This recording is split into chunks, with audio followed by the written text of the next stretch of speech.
Live long Bihar, मैं हूँ आपके साथ पिंकी श्रीवास्तव और अभी हमारे साथ जिला अध्यक्ष सचिदानंद जी भी मौजूद हैं। आइए उनसे जाने इस बारे में कि उनकी क्या राय है।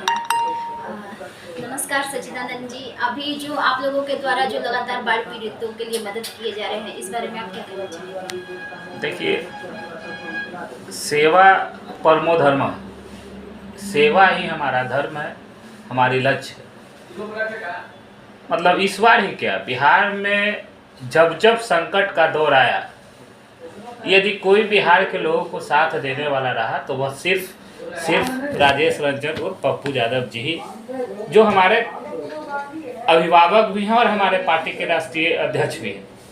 उनके अलावा चाहे बाढ़ हो, कोरोना हो, चमकी बुखार हो, कहीं हत्या, कहीं लूट, कहीं बलात्कार हो, चाहे वह किसी भी तरह का भी विषय का। और जब बिहार के जुल्मी सरकार, जब उन्होंने कोरोना काल में लोगों को ऑक्सीजन देने का काम किया, दवा देने का काम किया, जगह जगह अस्पतालों में जर्जर स्थिति को दिखाने का काम किया, ऐसी हालात में बदनामी के चलते सरकार के द्वारा उन्हें गिरफ्तार कर लिया गया। और वह जब गांधी मैदान थाना में कोरोना के गाइडलाइन के उल्लंघन के मामले में कह करके फिर 32 साल पुराने मामलों में उन्हें मधेपुरा ले जाया गया, उस समय भी उन्होंने कहा था कि पटना जिला अध्यक्ष हर विपदा में लोगों के साथ खड़ा रहेंगे, चाहे स्थिति जो भी हो। और प्रतिपक्ष के नेता का भी आह्वान किया था, लेकिन प्रतिपक्ष के नेता उनके आह्वान पे उस समय ध्यान नहीं दिए। लेकिन हम लोग का कर्तव्य है, और हमारे पटना जिला अंतर्गत हमारे विधानसभा फतुहा में भी बहुत जगह, चाहे वह खासपुर हो, बराटपुर हो, हिराननपुर हो, सुकुलपुर हो, गौरीचक में भी कुछ जगह, मकसूदपुर पंचायत में भी कुछ जगह, और फतुहा कुछ वार्डों में पानी की विभीषिका लगातार बढ़ रही, लोगों के आवागमन में भी अब दिक्कत होने लगी है। किसान के सारे फसल बर्बाद हो गए।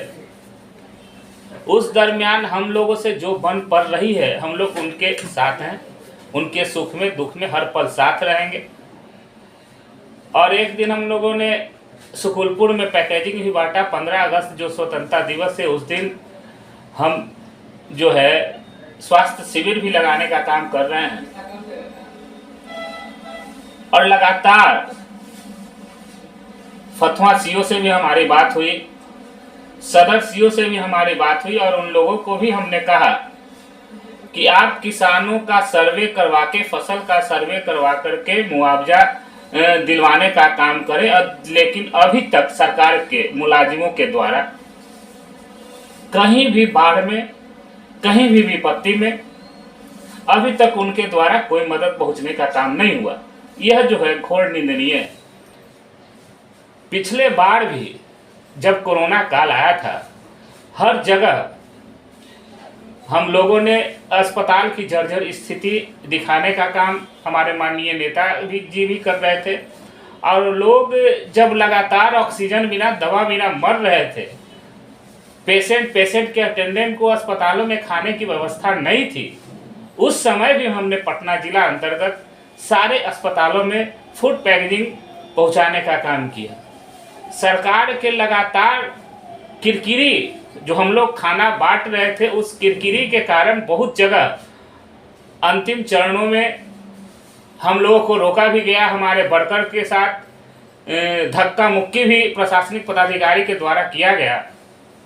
और उसके बाद हर जगह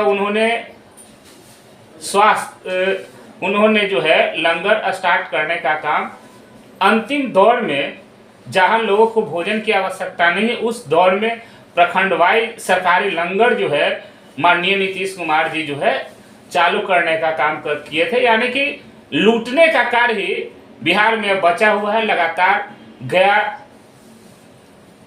बालिका गृह का कांड, मुजफ्फरपुर बालिका गृह कांड, हर तरह के महिलाओं के इज्जत, महिलाओं का मान सम्मान नहीं है। सृजन घोटाला से लेकर के सारा अंबार लगा हुआ है।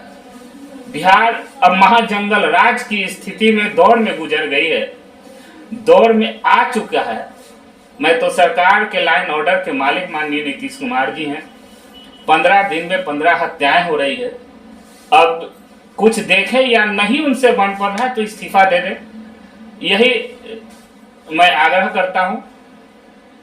सचिदानंद यादव, जिला अध्यक्ष पटना। और भी कोई किन्हीं तरह का कोई प्रश्न है तो पूछ। और अभी जो गोलू राजा जिनके द्वारा जो बयान आया है आयांश के बारे में, ये क्वेश्चन का आंसर देना चाहेंगे आप? गोलू राजा जी के द्वारा जो अभी बयान आया है आयांश के बारे में, इस बारे में आप क्या बयान आया था कि मतलब आयांश का लेकर के कि इतना जो पैसा चंदा इकट्ठा किया जा रहा है, अगर चाहे तो दूसरा बच्चा भी हो सकता है, ऐसे मतलब वो बोले थे। अगर ये क्वेश्चन मैं आपसे करूँ तो आप इसका रिस्पॉन्स दे सकते हैं ना? बोलिए। अभी जैसा कि बहुत ज़्यादा वायरल हो रहा है ट्विटर पे ये चीज़, गोलू राजा के द्वारा जो बयान दिया गया है आयांश के बारे में, इस बारे में आप क्या कहना चाहेंगे? साफ तौर पे मैं गोलू राजा जी को कहना चाहता हूं कि ऐसे बयान से बचें। कोई भी बच्चा माँ के लिए, पिता के लिए इतना इम्पोर्टेंस होता है कि दूसरे बच्चा पैदा करना एक अलग बात है, लेकिन बच्चा जब होता है, बेटा जब होता है तो उतना लगाव होता है कि उस बच्चे को जिंदगी कैसे बचाया जाए। यदि उस बच्चे को आप जिंदगी बचाने में उनका साथ नहीं दे सकते तो ये छोटे छोटे शब्दों का प्रयोग ना करें, नहीं तो बिहार के लोग टोटल माताएं या पिता जो भी हों बहुत भद्दी भद्दी गालियां से आपको मुनाजिब करेंगे। और ओबीसी से जो आरक्षण हटा दिया गया है, इस बारे में आप क्या कहना चाहेंगे? देखिए, लगातार हम लोग हाल फिलहाल में ही साइकिल मार्च जो हम लोग 5 सूत्री मांग के तहत हम लोग किए थे, जिसमें जिसकी जितनी आबादी उसको उतनी भागीदारी। लगातार हमारी मांग है कि जातीयगत जनगणना हो, जातिगत जनगणना के आधार पे जिनका जितना जितना हिस्सेदारी हो, हर आदमी को उतना भाग जो है मिले। यह जो है आरक्षण यदि कोई सरकार किसी को दे रही है तो मतलब उपकार नहीं कर रही है। जो शुरू से ही यह विचारधारा था, जो निचले तबके के लोग थे, जो मुख्य धारा में आने के लिए उन्हें आरक्षण की आवश्यकता थी, तो यही कारण है कि वैसा आरक्षण की व्यवस्था था और उसमें भी अब हकमारी होने लगी है। यह बहुत ही चिंतनीय। इसकी लड़ाई बहुत मजबूती ढंग से हम लोग लड़ने का काम करेंगे। 5 सूत्री मांग में जैसे कि 3 सूत्री मांग तो सरकार के द्वारा आप लोगों को आश्वासन दिया गया है कि पूरा किया जाएगा, तो क्या लगता है आपको वो पूरा किया जाएगा कि नहीं? अभी तक तो आश्वासन और भाषण, इसके अलावा नीतीश कुमार जी के पास है ही क्या? पहले तो वह बोलते थे बीजेपी बड़का झूठा पार्टी, तो अब कब किधर से वह गलवैया कुर्सी के चलते कर लेंगे। न नीति सिद्धांत विहीन हमारे माननीय मुख्यमंत्री नीतीश कुमार जी हैं।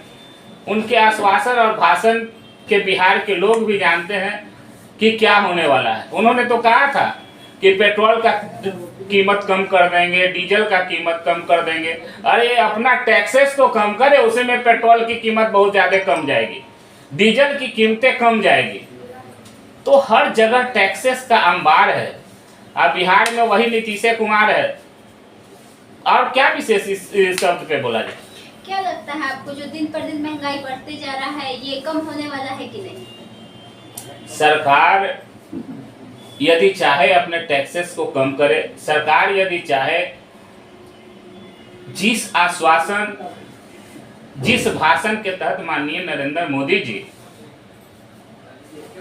इस देश के सत्ता पे आसीन हुए, वो तो अब तो पता ही नहीं चल रहा है कि उनका भी आश्वासन क्या है। कहाँ गया वह नौकरी, कहाँ गया वह महंगाई। 400 रुपये सिलेंडर, जिस समय हम लोग लेते थे 50 रुपये पेट्रोल लेते थे, आज के डेट में 100 के पार। 400 रुपये गैस सिलेंडर, 1000 के पार। तो महंगाई माननीय नरेंद्र मोदी जी से थम रही है, न देश की अर्थव्यवस्था थम रही है। ये बहुत ही चिंतनीय है और यह सरकार भी जो इन्हीं कारणों के वजह से सरकार भी बहुत जल्द जाने वाली है। बिहार की तो स्थिति देख ही रहे, एक दूसरे से कंपटीशन का दौर चल रहा है।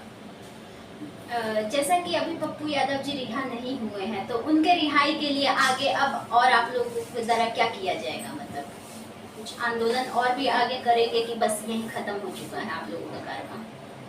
देखिए, न कारवां समाप्त होने वाली है, लेकिन एक बात जो है यह स्पष्ट कर दूं कि सत्य को परेशान किया जा सकता है, पराजित नहीं किया जा सकता। हमारे जन जन के नेता जो सरकार को आईना दिखाने का काम कर रहे थे, लोगों का मदद करने का काम कर रहे थे, एम्बुलेंस के चलते हजारों लाखों लोग जो लगातार मर रहे थे, उस समय एम्बुलेंस की घटना को उन्होंने उजागर करने का काम किया। तो कितने दिन न्यायालय पर, माननीय न्यायालय पर भरोसा है, जबकि उनके जो फरारी के केस में यह इतिहास में पहली बार होगा कि बेल टुट्टी के केस में 91 दिन से ऊपर किसी को रखा गया होगा।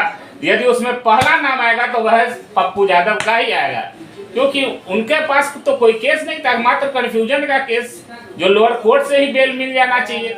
लेकिन हम लोग को उम्मीद है कि कुछ दिनों में माननीय उच्च न्यायालय के द्वारा यदि बहस सुनेंगे तो निश्चित रूप से बहुत जल्द जो है बेल मिलेगा।